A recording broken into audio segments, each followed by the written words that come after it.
With the weather we've been having, ice skating and ice fishing can be a perfect way to spend some time outside. But it can also be very dangerous. In fact, yesterday, 2 teenagers in Indiana and Illinois died after falling through the ice. News 10's Kate Green has more on how to keep you and your family safe.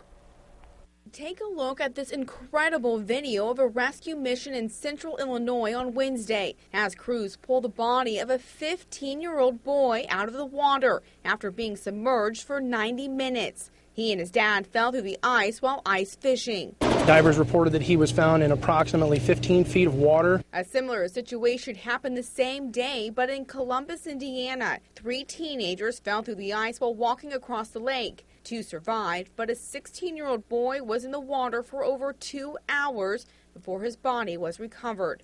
You know, I'm not going to stand here and say it's safe even if it was 14 inches thick. Indiana Conservation Officer Max Winchell warns everyone about the dangers when dealing with ice. It has to be good clear ice, and that takes some really cold nights with no wind and those type of things. We haven't had those conditions lately. Instead, we've seen sun shining down, melting certain parts of the ice, and snow covering the ponds. And that doesn't make for good ice, so you really have to test the ice as you go out. You can see here someone try to test the waters by walking across this pond, but there are better and safer ways to test the ice. He says you should wear a life jacket and take an ice pick to test the entire area. That's the thing. I can't just look out there and say whether this is safe or not. Because one wrong step could be the difference between life and death. In Terre Haute with photojournalist Ryan Ward, Kate Green, News 10.